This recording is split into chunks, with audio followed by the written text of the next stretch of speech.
Hey guys, how's it going? Michael Troy here, and today we're looking at The Flash 92 by Mark Waid and Mike Wieringo, featuring the first appearance of Impulse. Okay, so this is really cool. I mainly got into The Flash during this time. Well, I have to say, when this actually series started out, I did read it by Mike Barron and Jackson Weiss, and it was like when the Flash won the lottery, and it was Wally West, and post Crisis on Infinite Earths. So anyway, Mark Waid was eventually took over as the writer, and we know that that led to amazing things. Mike Wieringo was the penciler. He has since passed away, way too young. He's one of my favorite comic book artists. I love his style.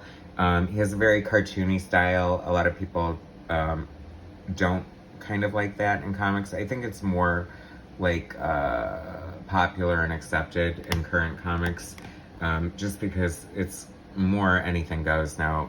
But I think that he definitely brought a cartoonish aspect to comics when it wasn't super popular at the time, but he definitely grew as an artist and just was so amazing, going on to Fantastic Four and his own owned title with Todd DeZago at Image called Telos, and of course he did Superman and Spider-Man. So anyway, this is when I discovered his art, I immediately went out and got like every issue he did because I loved his art so much. Like I said, very cartoony, but fun at the same time. Linda Park, who would eventually marry Wally West. I don't even know, like, it's so hard to keep up with, like, the New 52, the frickin' Rebirth. Now we got the Final Frontier, or the New Frontier, or whatever it's called. And everything's just a mess. And I almost feel, as much as I like Crisis on Infinite Earths, I feel like they should have just left well enough alone and kept on going. Especially because I feel like it just kind of craps on the history of comics when you reboot it. Like, so I feel like current DC continuity pretty much is like anything is possible. Like, you can revisit any place and everything exists. And I think that's great because, sure, it's not, some of those stories from the 50s and 60s are ridiculous, but they were someone's first comic, they were someone's favorite comic, and to say that, to just wipe them out of existence is just kind of a slap in the face to the fans. But I mean, I guess you don't have to really look at it that way because they'll always exist, and at least, if nothing else, in our minds, right? So we got Mark Waid on the story, Mike Wieringo on pencils, Jose Marzan Jr. on inks, Gasper, which is John Costanza's pseudonym, a very famous, prolific comic letterer. Gina Going, I recognize that name as the colorist. And Brian Augustin is the editor. That's notable because he's a big collaborator with Mark Waid, and I feel like they would eventually write Flash together at some point. And I just think this art is fun, and I really like Ringo's style. That was his nickname, and how he would sign his work. So it's easier to say, so I'm going to refer to Mike Wieringo as Ringo through the rest of the video.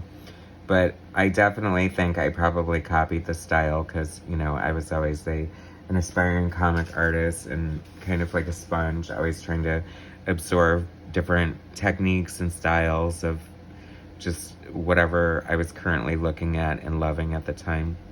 This is very early, like Mike Wieringo. You can see it's not quite as polished as his art would become, but he is such a solid, like, draftsman and storyteller. Like, all the nuts and bolts are definitely there. And Iris, I love the Flash family. It's so much fun to see. Iris West and his aunt. Oh, there's a little alien from Invasion. Remember that story? So here comes Impulse. I thought Impulse was such a great character, and see, like, part of the whole not being able to keep up with what, maybe I feel like that kind of alienates comic readers too. So part of the point of what I do here is just like trying to create excitement for comics and revel in the nostalgia of it and make you want to go out and read your old comics or buy these back issues if you hadn't, because honestly, like, the back issues are so much better than anything being currently published. I think that back issue sales are kind of outselling new comics, at least as far as the big two are concerned. I know there's a lot of great like indie comics and a lot of people publishing their own comics through Kickstarters and things like that. So the face of comics has really changed over the years. For better or worse, I guess remains to be seen. They always predict the end. How cool is this splash page of Bart coming through here? Bart Allen, like the greatest Flash legacy character ever. Oh, that's a fun version of Nightwing's costume. A little less disco, a little more Village People. I don't know. I guess that was probably...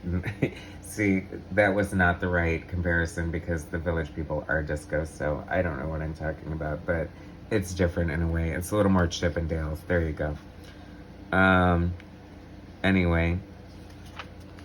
So I'm guessing that, oh, cool, Cobra Strikes. No spoilers, I have no idea what's going on in the story, but this is like the first appearance of Impulse. I'm guessing this is probably worth a lot of money, so I'm glad it's in really good condition.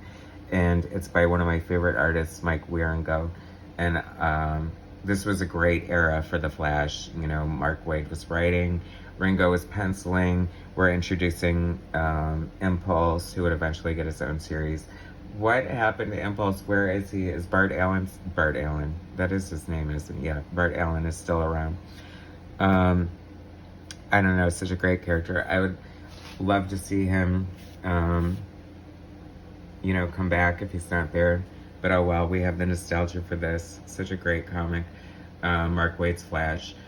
Thanks so much for watching. Please subscribe to my channel, hit like, share my content, and I'll bring you some more later. Alright, thanks guys.